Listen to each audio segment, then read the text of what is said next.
Ciao a tutti! Da oggi iniziamo a vedere tutta una serie di cuffie a padiglione on-ear e over-ear che ho ricevuto nel corso delle ultime settimane. Ma voglio iniziare dalle Distant Mountain di Ross Technics per la loro forma retro, molto particolare, che ricorda appunto le cuffiette anni 80 che chi ha qualche anno in più di sicuro ricorda. Era l'epoca dei primi Walkman, antichi antenati degli iPods prima degli smartphone oggi. Era un momento storico dove tutti, e dico tutti, abbiamo scoperto la meraviglia di poter avere con noi un dispositivo portatile in grado di farci ascoltare le musicassette che spesso e volentieri ci facevamo da soli registrando le canzoni alla radio o i più fortunati le acquistavano e poi procedevano a duplicarle per gli amici. Ecco, oggi facciamo proprio un salto dietro nel tempo con queste cuffie. Ma prima, come sempre, vediamo insieme che cosa troviamo in confezione quando le portiamo a casa.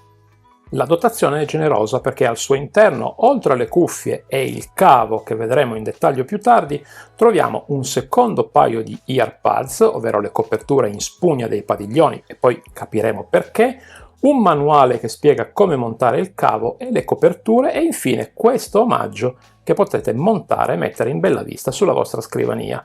Io lo metterò sul mobiletto dietro di me, così la prossima volta lo vedrete lì. Una nota infine sulla scatola. È di un bel cartone, è solida e ha la chiusura magnetica. Insomma, se la mettete a vista, fa la sua figura. Vediamo ora più da vicino queste Distant Mountain, così capiamo meglio come sono fatte. Innanzitutto sono delle on-ear, cioè quelle cuffie a padiglione che non si appoggiano sull'orecchio e non lo circondano completamente. Questo aspetto è da tenere bene a mente perché da qui partono tutta una serie di considerazioni. Infatti nel raccontarvele vorrei partire da cosa non c'è, da cosa non abbiamo, proprio per sgomberare il campo da dubbi, ma vedrete che tutto quello che manca è proprio quello che distingue questo prodotto da tutti gli altri. Quindi cosa manca? Prima di tutto l'archetto, che è solido, ha una buona estensione che garantisce un'apertura fino a 20 cm, ma non ha uno strato di gomma piuma protettiva per la testa. Però è in vera pelle, cosa che di solito è molto difficile da trovare se non su prodotti di qualche centinaia di euro. Secondo aspetto, i padiglioni. Anche qui manca la gomma piuma protettiva, quindi quando le appoggiamo sulle orecchie non c'è quello strato spugnoso morbido che preme sull'orecchio. È un punto a favore? A sfavore? Ve ne parlerò a breve, ma per il momento cataloghiamolo come qualcosa che manca. Infine, terzo aspetto. I padiglioni hanno una posizione fissa, che non solo non è possibile ripiegare verso l'interno, ma nemmeno ruotare. Esattamente come i modelli anni 80-90, queste cuffie ripropongono esattamente le stesse identiche caratteristiche. Ma cosa c'è invece qui che non abbiamo altrove? Un aspetto e forse solo uno che le distingue da tutti gli altri, ovvero il peso. Queste cuffie infatti pesano solo 120 grammi, che è un bel po' meno di tante altre e a breve vi darò qualche dettaglio in più. Per finire la costruzione che come vedete è totalmente in metallo lavorato a macchina a controllo numerico. Nella parte esterna abbiamo poi degli inserti dorati che riportano le lettere L ed R per capire il lato giusto e il fine corsa del singolo speaker, anch'esso dorato. Speaker che come vedete ha diverse posizioni che può assumere delineate da questa tacca. Sentite poi il rumore che fa quando lo muoviamo su e giù e ditemi se non è fantastico, infatti riproduce esattamente il rumore delle vecchie cuffiette. Ultimo aspetto è legato al padiglione. Ora rimuovo la copertura e guardiamo come è fatto. È tutto in metallo con una rettina che protegge il driver da polvere e sporco. E due parole circa il cavo in dotazione. Il peso di 16 grammi è relativo perché gli unici elementi che pesano appunto qualcosa di più sono il connettore e il microfono con pulsante integrato, perché questo modello può essere anche utilizzato per effettuare delle chiamate vocali. Per il resto è composto da due cavi di rame intrecciati che hanno però la particolarità di essere rivestiti in tessuto e questa caratteristica gli consente di non attorcigliarsi mai, nemmeno se lo maltrattate. L'unico aspetto che mi è dispiaciuto di meno, fatemi dire, è il connettore che si aggancia al padiglione, ma non tanto per la forma, visto che un comune formato è MMCX, quanto per la forza che è necessario applicare per collegarlo e per la mancanza di uno strumento per scollegarlo, appunto.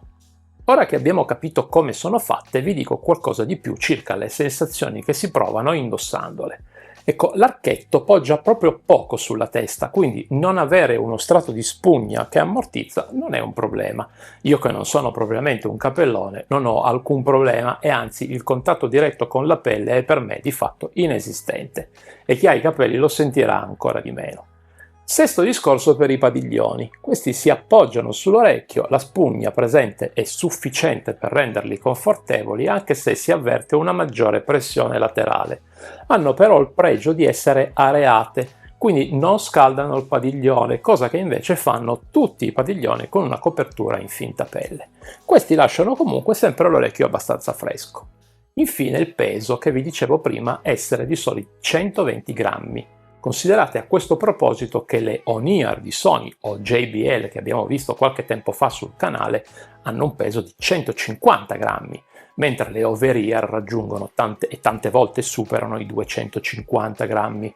Sono senz'altro un altro tipo di prodotto, ma è il doppio del peso.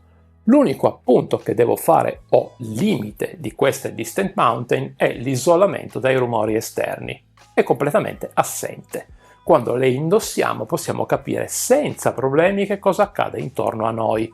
Se ascoltiamo musica siamo un po' più isolati, ma comunque i rumori, anche se a tutti ti passano, ma soprattutto chi ci sta intorno è in grado di capire perfettamente quale brano stiamo ascoltando, quindi gioie e dolori di questo prodotto. Per finire, ricordate quando durante l'unboxing vi ho detto che in confezione troviamo altri 2 earpads? Bene, questo è quello che troviamo per dare ancora più ariosità al sound. Dal punto di vista delle specifiche tecniche ci troviamo di fronte ad un prodotto piuttosto standard. Implementa infatti un driver da 40 mm in materiale composito, una soluzione questa che abbiamo già visto innumerevoli volte e non è una novità. La taratura di fabbrica invece è interessante perché, se è vero che il range di frequenze da 20 a 20.000 Hz è anch'esso qualcosa di abbastanza normale, qui troviamo un'impedenza di 32 ohm e soprattutto una pressione sonora massima che arriva a 115 decibel. Questo significa che anche se sono ariose, non chiudono il canale auricolare e lasciano passare in parte i rumori esterni, fanno un bel po' di casino, che poi chi sta intorno a noi ovviamente sente. Qui di lato trovate un riassunto di tutte le specifiche tecniche, ma alla fine come suonano? La caratteristica principale, facile da intuire, è quella di non poter essere immersive, e ora mi spiego meglio. Visto che non circondano il padiglione e per questo non riescono ad isolare anche di poco i rumori ambientali, ecco, in questa condizione, dicevo, non è possibile percepire la totalità degli strumenti musicali di una traccia. In questo modo non si riesce ad immergersi nel brano, non so se ho reso l'idea. Anche i bassi, che ci sono e sono l'elemento preponderante, si perdono un po', proprio perché non è possibile sentire quel rimbombo tipico. Di contro gli alti sono presenti, abbastanza brillanti e si sentono bene. Stessa sensazione anche per la gamma media, anche se le voci sono leggermente indietro rispetto al resto, proprio a causa di quanto ho detto prima.